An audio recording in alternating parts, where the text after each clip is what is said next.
When all the congregation saw that Aharon was dead, they wept for Aharon 30 days, even all the house of Yisrael. Bamidbar, Numbers chapter 21. And the Canaani, the king of Arad, who dwelt in the south, heard tell that Yisrael came by the way of the Atharim, and he fought against Yisrael, and took some of them captive. And Yisrael vowed a vow to Yahweh, and said, If thou wilt indeed deliver this people into my hand, then I will devote their cities. And Yahweh hearkened to the voice of Yisrael, and delivered up the Canaani, and they devoted them and their cities, and the name of the place was called Hermah. And they journeyed from Hor the mountain by the way to the Red Sea, to compass the land of Edom. And the soul of the people was much discouraged because of the way.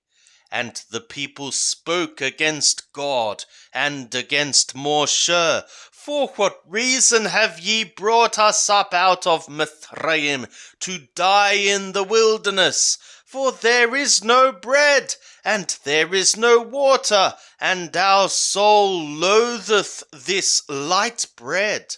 And Yahweh sent fiery serpents among the people, and they bit the people, and much people of Yisrael died. And the people came to Moshe and said, We have sinned, because we have spoken against Yahweh and against thee. Pray to Yahweh that he take away the serpents from us. And Moshe prayed for the people.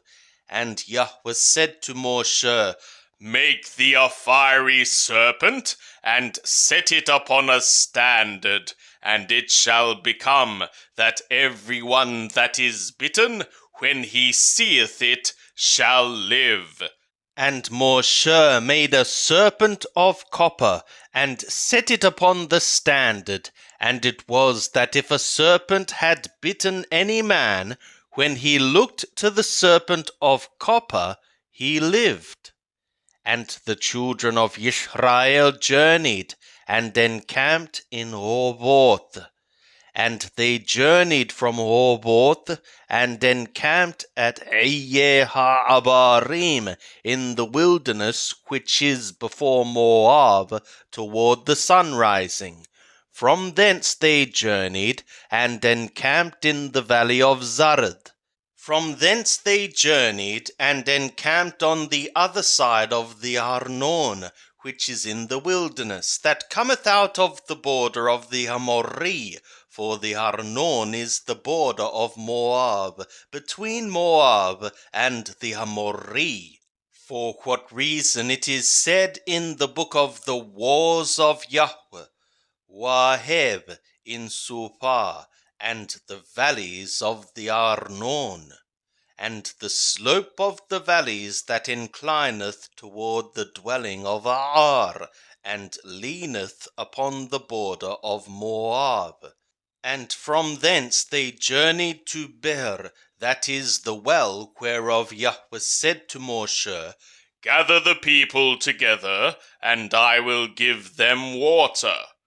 Then sang Yisrael this song, Spring up, O well, sing ye to it, the well which the princes dug, which the nobles of the people delved, with the scepter and with their staves. And from the wilderness they journeyed to Mattanah, and from Mattanah to Nahliel, and from Nahliel to Bamoth, and from Bamoth to the valley that is in the field of Moab, to the top of the Pasgah, which looketh down upon the desert. And Yisrael sent messengers to Sihon, king of the Amorri, saying, Let me pass through thy land. We will not turn aside into field or into vineyard. We will not drink of the water of the wells. We will go by the king's highway until we have passed thy border. And Sihon would not give Yisrael to pass through his border, but Sihon gathered all his people together and went out against Yisrael into the wilderness and came to Yahath, and he fought against Yisrael. And Yisrael smote him with the edge of the sword, and possessed his land from the Arnon to the Yabok, even to the children of Ammon, for the border of the children of Ammon was strong. And Yisrael took all these cities, and Yisrael dwelt in all the cities of the Amorri, in Heshbon, and in all the towns thereof. For Heshbon was the city of Sihon, the king of the Amorri, who had fought against the former king of Moab, and had taken all his land out of his hand, even to the Arnon. For what reason they that speak in Proverbs say, Come ye to Heshbon, let the city of Sihon be built and established. For a fire is gone out of Heshbon, a flame from the city of Sihon. It hath devoured Ar of Moab, the lords of the high places of the Arnon. A lamenting be for thee, Moab! Thou art undone, O people of Kamosh!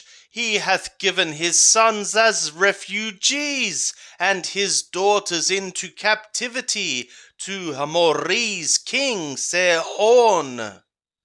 We have shot at them. Heshbon is perished, even to thy born, and we have laid waste even to Nopheh, which reacheth to Maidabah. Thus Yisrael dwelt in the land of the Amorri.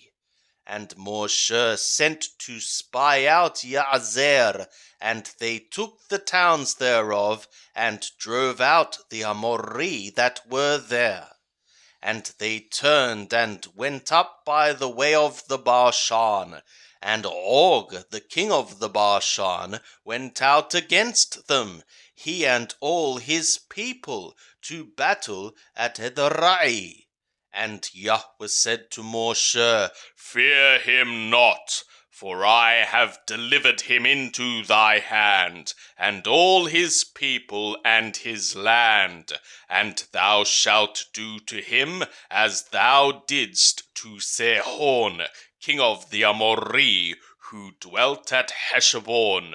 So they smote him, and his sons, and all his people, until there was none left him remaining, and they possessed his land. And the children of Yisrael journeyed, and encamped in the plains of Moab, beyond the Jordan, at Jericho. And Balak, the son of Zippor, saw all that Yisrael had done to the Amorri, and Moab was very afraid of the people, because they were many, and Moab was distressed because of the children of Yisrael. And Moab said to the elders of Madian, Now will this multitude lick up all that is round about us, as the ox licketh up the grass of the field. And Balak, the son of Zippor, was king of Moab at that time. And he sent messengers to Balaam, the son of Beor, to Pathur, which is by the river, to the land of the children of his people, to call him, saying, Behold, there is a people come out from Mithraim. Behold, they cover the face of the earth, and they abide opposite me. Come now, therefore, I pray thee, curse me this people, for they are too mighty for me. Perhaps I shall prevail, that we may smite them, and that I may drive them out of the land.